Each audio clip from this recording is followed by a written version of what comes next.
A very warm welcome to all the students and learners, and today we are going to start the second part of the story, The Necklace. पहले part के अंदर हमने पढ़ा कि clerk की जो बीवी थी वो एक अच्छी ड्रेस के लिए उससे जिद करती है। हालांकि क्लर्क के पास कोई ज़्यादा पैसा नहीं होता है और वो बहुत ही हम्बल बैकग्राउंड से बिलोंग करता है, लेकिन उसकी जो बीवी है उसको शोबाजी करने का बड़ा शौक़ है। तो जब उनके घर पे इनविटेशन आता है दावत का, तो उस दावत में अपने आप को अच्छा दिखाने के लिए वो एक नई ड्रेस का प्रबंध करने के लिए कहती है। अब चूंकि उसके हस्बैंड ने 400 फ्रांक्स किसी और काम के लिए सेव करके रखे हुए होते हैं, लेकिन पत्नी की जिद के आगे वो थोड़ा सा ढीला पड़ जाता है। इसलिए वो उसको वादा करता है कि मैं तुम्हें 400 फ्रांक्स दे दूंगा, लेकिन ड्रेस तुम्हें अच्छी चूज़ करनी होगी। अब पैसे तो उसको मिल जाते हैं, लेकिन अब सेकंड पार्ट के अंदर हम देखते हैं कि उसके बावजूद भी जो मी लॉइजल है उसके सामने एक नई समस्या खड़ी हो जाती है जो उसको परेशान करती है। वो समस्या क्या है वो हम अभी जानेंगे आगे। The day of the ball approached and me लॉइजल seemed sad, disturbed, anxious. Nevertheless, her dress was nearly ready. Her husband said to her one evening, "What is the matter with you? You have acted strangely for 2 or 3 days." अब दावत का जो दिन था वो लगभग नज़दीक आ रहा था और मी लॉइजल की ड्रेस लगभग तैयार थी, लेकिन उसके हस्बैंड ने एक दिन उससे पूछा शाम को, क्या बात है, तुम 2-3 दिनों से बड़ा अजीब सा व्यवहार कर रही हो। And she responded, I am vexed not to have a jewel, nothing to adorn myself with. I shall have such a poverty-stricken look. I would prefer not to go to this party. वो जवाब देती है कि मेरे पास कोई गहना नहीं है, मैं इसलिए परेशान हूँ। कोई ऐसी चीज़ नहीं जिससे मैं अपने आप को सजा सकूँ, और मुझे देखकर तो ऐसा लगता है जैसे कि मैं गरीबी की मारी हुई हूँ। मेरा तो मन जाने का नहीं करता है पार्टी में। He replied, "You can wear some natural flowers. In this season they look very chic." तुम फूल गार्लैंड के रूप में पहन सकती हो माला बना करके, और इस सीज़न में तो तुम्हारे बड़े अच्छे लगेंगे वो। She was not convinced. No, she replied, there is something more humiliating than to have a shabby air in the midst of rich women. No, इससे ज़्यादा अपनी ह्यूमिलेट कराने वाली चीज़ कोई हो नहीं सकती कि वो मैं जीर्ण शीर्ण जो फूल हैं उनको अमीर औरतों के सामने पहन करके जाऊं. Then her husband cried out, how stupid we are. Go and find your friend Mme Forestier and ask her to lend you her jewels. तब उसके हस्बैंड ने एकदम से कहा कि अरे यार, हम भी कितने मूर्ख हैं. अरे तुम्हारी जो दोस्त है मीर फोस्टर, उसके पास में जाओ और उससे गहने उधार मांग लो उसके. She uttered a cry of joy. "It is true," she said. "I hadn't thought of that." अरे हाँ, ये तो बात सही है, मैंने तो उसके बारे में सोचा ही नहीं था. The next day she took herself to her friend's house and related her story of distress. Miss Forrester went to her closet, took out a large jewel case, brought it, opened it and said, "Choose, my dear." अगले दिन वो दोस्त के घर जाती है, उसके सामने अपनी समस्या का बखान करती है, और उसकी दोस्त समझ जाती है. तो उसकी दोस्त अपने ज्वेलरी बॉक्स को उसके सामने रख देती है, खोलती है, उससे कहती है, डियर, चूज़ कर लो. She saw at first some bracelets, then a collar of pearls, then a Venetian cross of gold and jewels of admirable workmanship. She tried to jewels before the glass, hesitated but could neither decide to take them nor leave them. Then she asked, "Have you nothing more?" इतने सारे गहनों को देख करके उसका मन बड़ा ही बेचैन हो जाता है. उसमें तरह तरह के गहने थे, जिसमें कि एक ब्रेसलेट भी था, उसके बाद में मोतियों का बना एक कॉलर का गहना था, उसके बाद एक वेनेशियन क्रॉस का बना हुआ गोल्ड का ज्वेल था, और बहुत ही सुंदर सुंदर कलाकारी उन गहनों पर की गई थी.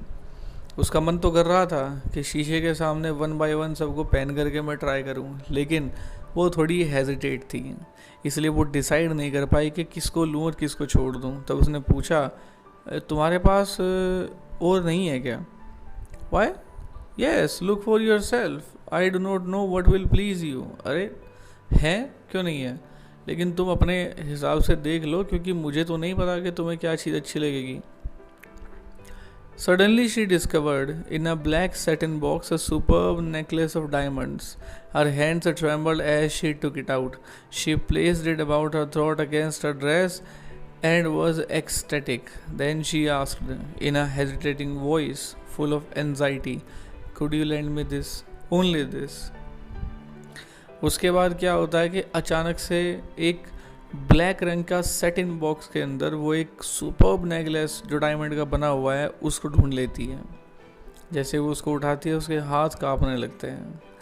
वो जैसे उसको अपने गले के साथ लगाकर अपनी ड्रेस से उसको मैच करती है, एकदम एक्सटेटिक हो जाती है, एकदम उल्लासित हो जाती है। तो वो पूछती है कांपती है आवाज़ में, और बहुत एक्साइटमेंट, बहुत एंजाइटी उसके अंदर है, यार तुम मुझे से उधार दे सकती हो क्या? बस यही उधार चाहिए, बस इसको दे दो। वाई? Yes certainly. क्यों? अरे क्यों नहीं, ले जाओ। She fell upon the neck of her friend, embraced her with passion, then went away with the treasure. वो अपने दोस्त से गले मिलती है बड़े पैशन के साथ, और फिर अपने उस खजाने के साथ वहाँ से चली जाती है। उसके लिए तो खजाना ही था, क्योंकि इतना जो ब्यूटीफुल डायमंड का नेकलेस था वो उसने अपनी ज़िंदगी में आज तक देखा नहीं था। The day of the ball arrived, Mme Loisel was a great success. She was the prettiest of all, elegant, gracious, smiling and full of joy. And the man noticed her, asked her name and wanted to be presented. अब दावत का दिन आ गया। मी लोइजल का तो ये मान लो कि उसकी तो चांदी कट गई। वो सबसे सुंदर दिख रही थी, सबसे एलिगेंट, उन्नत, शानदार, और सभी लोग उसे देख रहे थे। हर कोई उससे नाम पूछना चाहता था, हर कोई उसके सामने अपने आप को प्रेजेंट करना चाहता था। She danced with enthusiasm, intoxicated with pleasure, thinking of nothing but all this admiration, this victory so complete and sweet to her heart. वो नाची, इतने एंथुजियाज़म के साथ में नाची कि ऐसा लगा जैसे कि वो खुशी, वो जो उसको मान सम्मान मिल रहा था, वो उसके लिए एकदम इंटॉक्सिकेशन का काम कर रहा था, नशे का उसके लिए काम कर रहा था। वो सब कुछ भूल करके सिर्फ और सिर्फ उस मान सम्मान, उस एडमायरेशन के बारे में सोच रही थी जो उसको मिला था। और ये उसके लिए एक बहुत बड़ी जीत थी, बहुत एक ऐसी मेमोरी थी जो उसके दिल को बड़ी भा रही थी। She went home towards 4 o'clock in the morning. 4 बजे सुबह वो लोग घर की तरफ चले। Her husband had been half asleep in one of the little saloons since midnight, with 3 other gentlemen whose wives were enjoying themselves very much. उसका जो पति था वो आधा सोया हुआ था, आधी रात से ही, मतलब ज़्यादा वो सो नहीं पाए थे। पूरी रात पार्टी चली 4 बजे तक, तो वो उनको ज़्यादा सोने का मौका नहीं मिला। उनके साथ में 3 दूसरे सज्जन लोग भी थे जिनकी जो पत्नियाँ थी वो आपस में बड़ा एंजॉय कर रही थी। He threw around her shoulders the modest wraps they had carried, whose poverty clashed with the elegance of the ball costume. She wished to hurry away in order not to be noticed by other women who were wrapping themselves in rich furs. अब जैसे ही, क्योंकि मौसम थोड़ा ठंडा हो चला था, तो उसने अपने आप को एक बहुत ही हम्बल से कपड़े में लपेट लिया। तो उसको देख करके उसको बड़ा अजीब लगा कि यार ड्रेस तो आपने इतनी अच्छी पहनी हुई है, लेकिन जो इसको ऊपर डालने का जो है, यानी कि जो शॉल वगैरह कोई भी चीज़ आप कह सकते हैं, जो उसने अपने आप को ठंड से बचाने के लिए अपने ऊपर अपर बॉडी पर डाला हुआ था, तो उसको ऐसा लगा कि यार इसको देख करके लोग हंसेंगे कि देखो ड्रेस तो कितनी ज़्यादा शानदार पहनी हुई है, लेकिन ये जो उसने अपने ऊपर डाला है ये बड़ा मॉडेस्ट है। तो वो वहाँ से लगा एकदम निकल जाना चाहती थी। वो नहीं चाहती थी कि कोई उसको नोटिस करें, क्योंकि जो अमीर महिलाएं थी उन्होंने अपने ऊपर रिच फर्स को डाला हुआ था, यानी कि ऐसा कपड़ा डाला हुआ था जिसके अंदर बहुत ही शानदार फरके जो बने हुए थे। Loisel detain her wait said he. I am going to call a cab. Loisel ने उसको रोक लिया और बोली, उसने कहा, रुको, मैं कैब बुलाता हूँ. But she would not listen and descended the steps rapidly. When they were in the street, they found no carriage and they began to seek for one, hailing the coachman whom they saw at a distance. अब वो जल्दी से सीढ़ियों से नीचे उतरने के बाद में गली के पास में गए और वहाँ उन्होंने एक बग्गी दिखाई दी और उन्होंने कोचवान को आवाज़ मार करके एक डिस्टेंस से रोका. They walk along towards the river, hopeless and shriving. Finally, they found one of those old carriages that one sees in Paris after nightfall. और वो नदी के साथ साथ चलते हुए बड़े निराश थे, कांप रहे थे और फाइनली उनको एक ओल्ड कैरियज मिल गया जो कि पेरिस के गलियों में या पेरिस का जो एटमॉस्फेयर है उस एटमॉस्फेयर में नाइटफॉल के बाद मिलती है. It took them as far as their door and they went really wearily up to their apartment. अब वो उसके डोर के पास पहुँचे और बड़े थके आ रहे उसके अपार्टमेंट के अंदर बैठ गए. It was all over for her and on her part he remembered that he would have to be at the office by 10 o'clock. जहाँ तक लॉइजल की बात है उसके लिए तो सब कुछ ख़त्म हो चुका था, लेकिन जहाँ तक उसके हस्बैंड की बात थी उसको सुबह उठ करके 10 बजे ऑफिस जाना था. She removed the wraps from her shoulders before the glass for a final view of herself in her glory.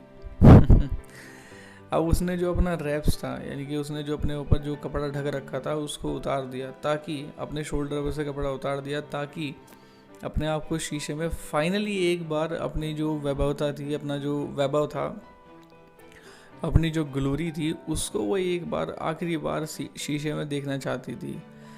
Suddenly she uttered a cry. अचानक से उसकी चीख निकल गई. हर नेकलेस वॉज नॉट अराउंड हर नेक. उसका जो नेकलेस था वो उसके गले में नहीं था. So this was the second part of the story, the necklace. And in the next part we will come to know where she lost her necklace and what will she do to compensate for this big loss.